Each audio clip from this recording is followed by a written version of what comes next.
Welcome to this week's edition of In the Clubhouse with EMD Baseball. I'm Andy Kirikides, joined by my wonderful co-host who is wrapping the Compass Cycle hat today, Keith Glasser. How we doing? Great. How are you?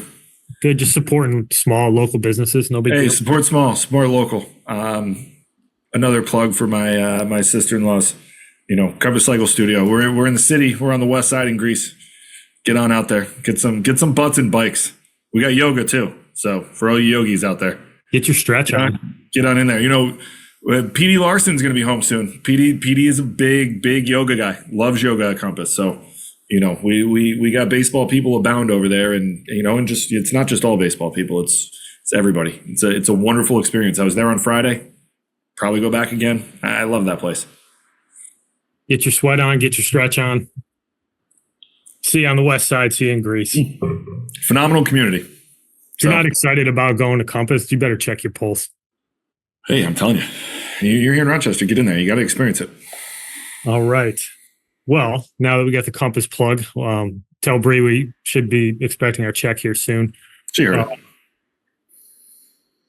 Let's talk about offers, right? This has come up a little bit with some guys, and we've had some conversations about different things. And we're going to talk about kind of the different types of offers that go out and kind of how it works.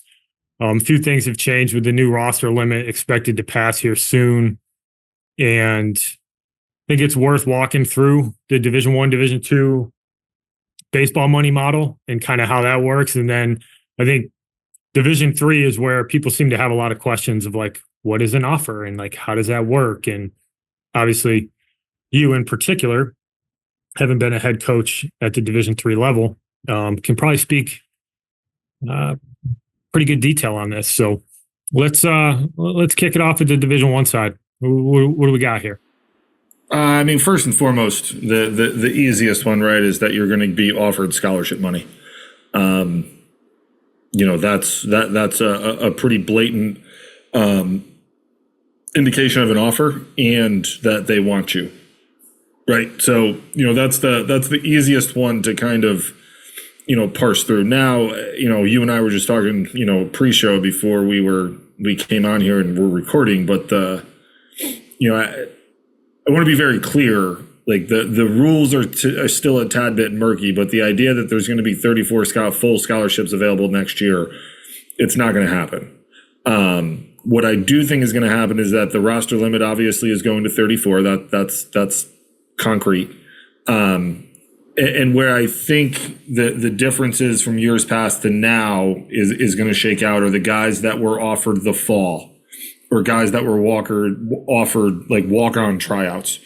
Those I don't think are going to exist anymore. There's going to be scholarship offers, and then there's going to be straight up roster offers where there's some mix of money. Like it could be scholarship money if they spread it out, or it's kind of like the Division III model of like you're going to get a ton of academic money and need-based money, and you're going to be on the team. But I think gone are the days of the, hey, come and try out for the fall, and we'll make a decision at the end of the fall whether or not you're on the roster. Or like, yeah, we have walk-on tryouts, so come on and try out for, a week or two, and we'll make a decision. Like those aren't going to happen anymore. Because that hard cap is at 34, I just don't see programs. Now, I could be wrong. There might be some that do it, but I don't see programs trying to bring in like 45, 50 guys and being like Hunger Games playing for two spots. I just don't necessarily see that being the case. And the flip side to it is if you're a family that's in that position, like, do you really want to be a part of a program where there's 50 dudes playing for the last 33rd and 34th spot on the roster? Like, that should be a red flag where you want to go somewhere else where you're legitimately going to get offered scholarship money or, quote unquote, a guaranteed spot on the roster. I would say this, especially like whether or not it's 1, 2, or 3, they're going to be year to year type things in that, as long as you don't screw up and you're doing everything it is that you need to be doing on and off the field, you're going to stay with that program for 4 years. I can't speak for all programs because you see the transfer portal and you see kids that are going to be asked to leave programs. But especially at the Division II, Division III levels, you're going to see, the vast majority of kids are going to stick for 4 years. But for Division One, I think it's pretty cut and dry. You're going to have scholarship offers, and then you're going to have, might not be a scholarship, but like go through the admissions process. You're going to get this and this and merit and need-based money, and you will be on the roster of the team when you get here to campus. Yeah, I think the only thing I would add to that would be the concept of stacking, and just from this is going to happen with baseball money involved, so it's kind of a subset of the hard and cut offer that you were talking about, but that a lot of schools now, not all, but a lot of schools do have the ability to offer baseball money, and then on top of that, include financial aid as well as merit-based money as a part of that package. So that's another way that you can stack some money in a part of what that offer can look like. But for Division I and Division II, like Division I specifically with the new roster limit, I think it's going to be pretty cut and dry to your point. You're either going to get a roster spot that's non-baseball money, or you're going to get baseball money and then potentially additional money as that goes. For Division II, I think you're going to see pretty much of the same, where it could be a combination of those three that we had talked about, where you could get baseball money, you could get a roster spot with other types of money, but they're still going to have the, hey, come here and try out in the fall. We'll give you a full fall to try to make the team. They don't have nearly the restrictions that Division I does from the roster perspective. So I do think you'll see some of that. And, if you're a parent or a player who's going through that process and that's the offer that you have, you just basically, you need to do the math on what you're walking into and understand, like, what's the likelihood that I'm going to make this team, or do I have another place where I have a guaranteed offer? So trying to figure out what that looks like is really just having conversations with coaches and getting a feel for how they view you and how you fit into their program. But I think that Division II I don't think the needle is going to move much in terms of how it works. It's going to be baseball money, a combination roster spot with merit and financial, and then you still are going to have schools that are going to bring in 50 guys and parse through those 50 to get down to their final roster, which is, it's been happening in college baseball for decades. It's been amplified by the portal because guys can leave more freely, but I think that'll pretty much stay the same. I don't know if you agree or disagree on that. I think it's going to be the same. But I also think that there are going to be programs that are going to keep 50. And like it or not, there are some schools out there that want sports programs to keep large rosters from an enrollment standpoint. So, that's a reality as well. And I think at the Division II and the Division III level as well, because it's a little similar, but it's nothing off your back if you keep 4 or 5 extra guys who legitimately might be able to help you in 2 years, right? Like, it's almost like you treat it like a JV or a developmental squad where you have these kids practice and play every day and throw in inter squads and play in inter squads and get a little bit of live reps, but they're just not there yet physically. And then by the time they're juniors, like, maybe they are. And if they are, like, hey, awesome. Like, it was a great story. If not, like, hey, great kid program, made people better, but, just never really made the field. So it's a little bit of a different animal like that. But no, I don't think there's going to be a wholesale changes at the Division II level when it comes to what the quote unquote offers are. For Division III, this is where it gets a little bit murky. And I think it's where most people's questions kind of live, because there is no money tied to it. I think there's some schools, the higher academic schools, I actually think it's a lot more straightforward, because there's a semblance of roster limits due to the admissions process, right? It's really hard at a school like Rochester or Amherst or Tufts, or name whatever really high academic school, to have 40 guys, because you need to find 40 guys who can get into school that are also good enough to play for you.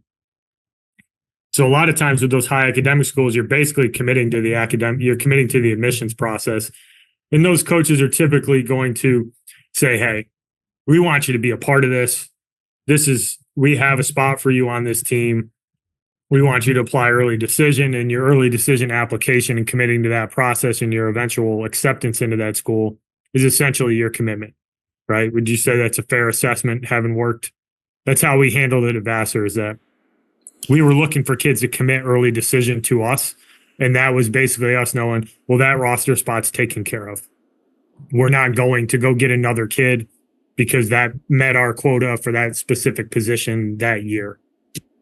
Yeah, I mean, I think the biggest thing in Division III, and to be clear, every institution is different with how they handle admits through the admissions department for each school, right? Like, some schools have, slots where they can, support guys, and admissions is going to look at it and they're going to be able to get those guys in. Other schools don't have said slots, and it's just kind of, you got to apply and see what happens. Other schools, you can go through an early read process and have a really good idea that you're going to be admitted to that school, more or less, as long as you don't fail all of your classes senior year, and you'll be into that institution. So everyone has a different way about how they go about it in the recruiting process. But ultimately, I think a lot of Division III schools are trying to drive guys into early decisions so that you're done in November. Does that happen for the entire class every year? No, at every school. Does it happen at some? Yeah, it does.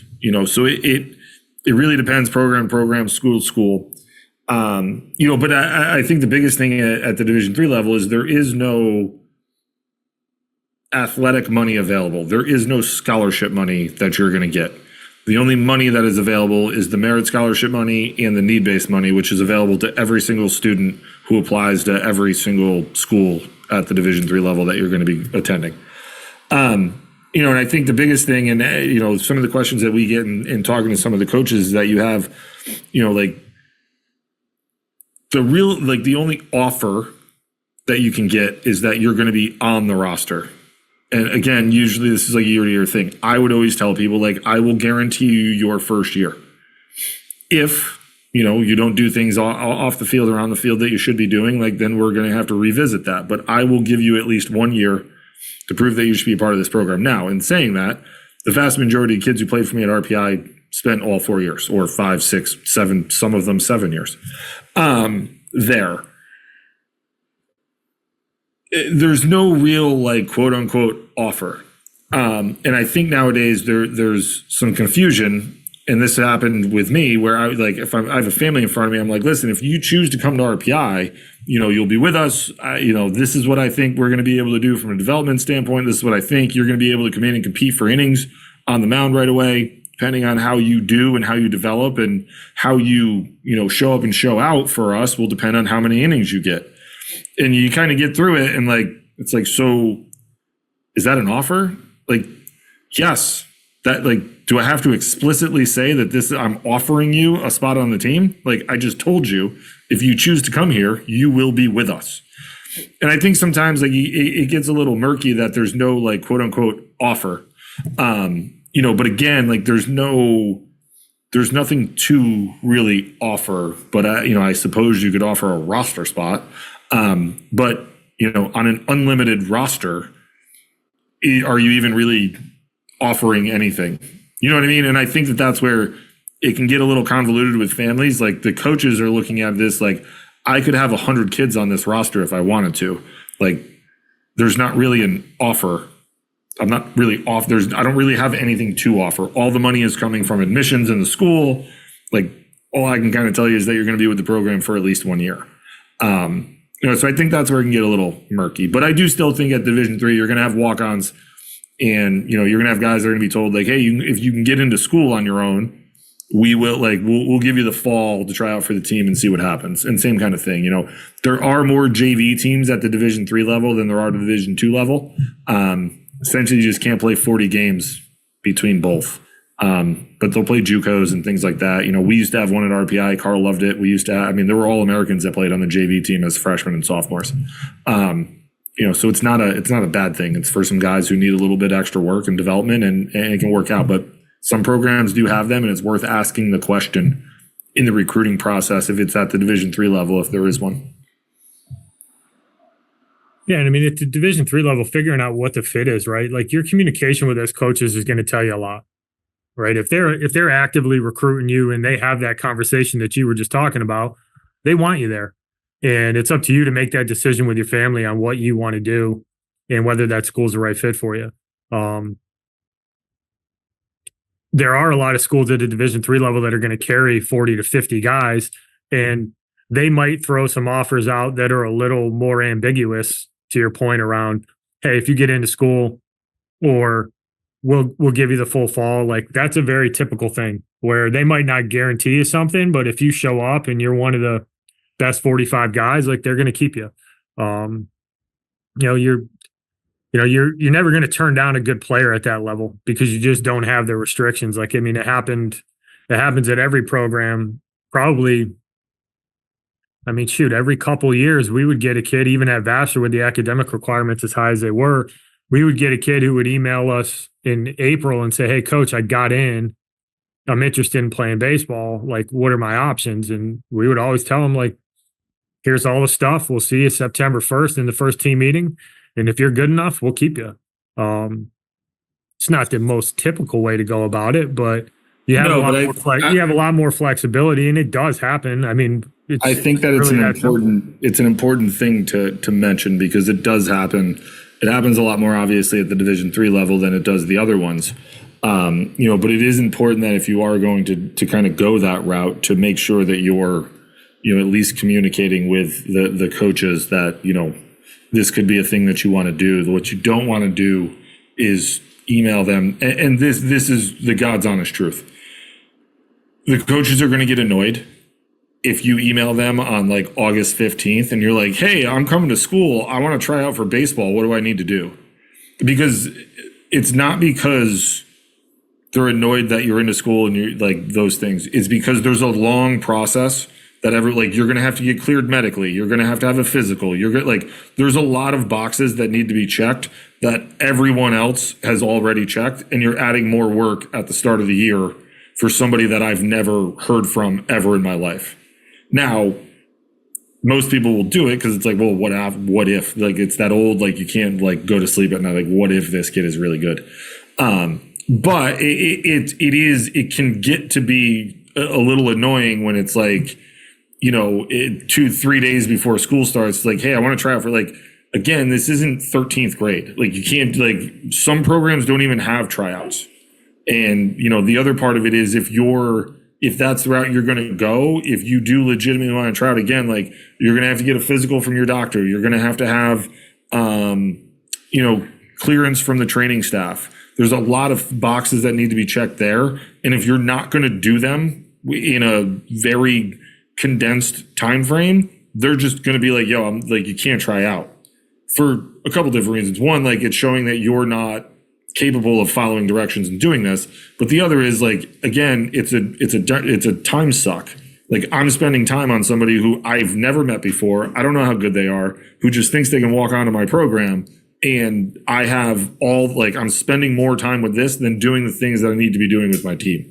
So if that is a route that you're going to go at whatever school it is you're applying to, make sure that you're reaching out to the coaching staff, late spring, early summer, and be like, hey, I deposited, I'm coming to school. I would like to try out, send some video along, whatever it might be, so that you get all the information and they have the information. And it's not a last minute, hey, I decided today that I want to try out for the baseball team tomorrow. And the reality is, if that is something that you want to do, you're not going to be allowed to, not because the coaches, I mean, in part, but there's medical things that you need, they need to know to clear you, to make sure that God forbid something was to happen, they're not on the hook for it.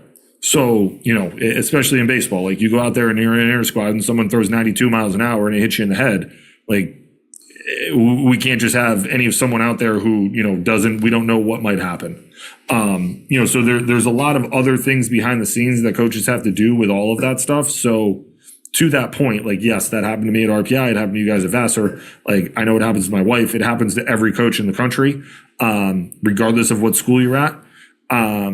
If that is something you want to do, again, like, be proactive and early in the process and trying to figure out what it is you need to do and talk with them so that you don't add more on their plate. And then, because we all know what happens. An 18-year-old kid is like, well, I don't understand why I can't do this. Like, well, man, my hands are tied. Like, there's things that, like, 47 other people did this. I can't just let you do it because you want to do it. Like, that's not how the world works. Sorry, everybody.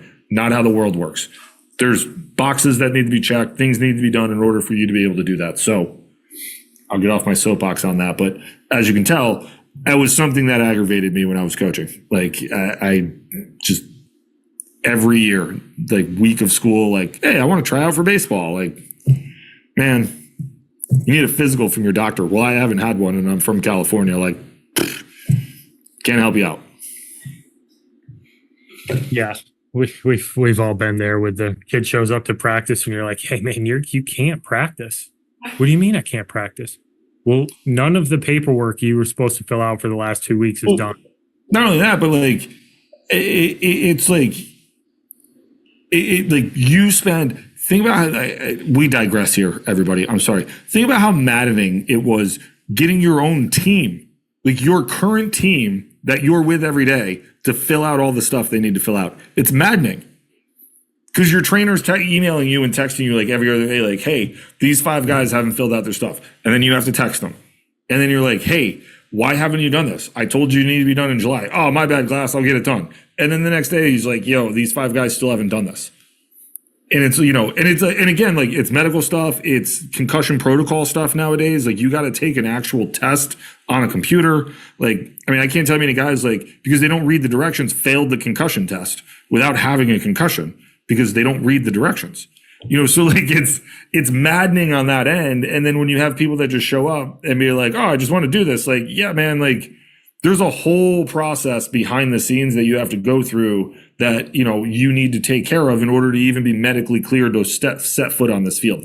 I can't, and it's not me, like, I can't let you on the field if you're not medically cleared. And that is if not it was one of my guys that I recruit that's on my team that didn't do this, they can't set foot on the field either. So it's not a battle that we're not fighting that battle either. No, we're not fighting. No, let's just let him pray. No, like, there's no gray area with it. No, there's not. So they're like, again, if that's the route that you decide to go, and for everyone who's listening, when your children do commit to these places, there's a lot of stuff behind the scenes that, like, needs to be done. Make sure they're doing it. Like, Austin, God bless him. I love Austin. It finally got to the point with Austin where I was like, just text them. Stop texting me. This aggravates me more than anything else. Well, with that being said, hopefully we covered the offers there pretty well. If you guys got any other further questions, you can hit us up on the socials. And happy to dive into anything specific there, but I think we covered it pretty good. Anything else? No. All right. Well, thank you for listening, everybody. Tune in next week. We will talk to you then. Thank you for listening this week. If you're watching on YouTube, go ahead and hit that subscribe button and smash that like button for us. Check us out on Apple Podcasts, Google Podcasts, as well as Spotify. You can follow us on Twitter and Instagram at EMD Baseball. If you want to find out what me and Keith do to help families and players navigate the recruiting process, go ahead and check us out on emdbaseball.com. Take a few minutes to check out our new online academy. I promise you'll get some good information out of that. Thanks again for listening. Check in with you next week.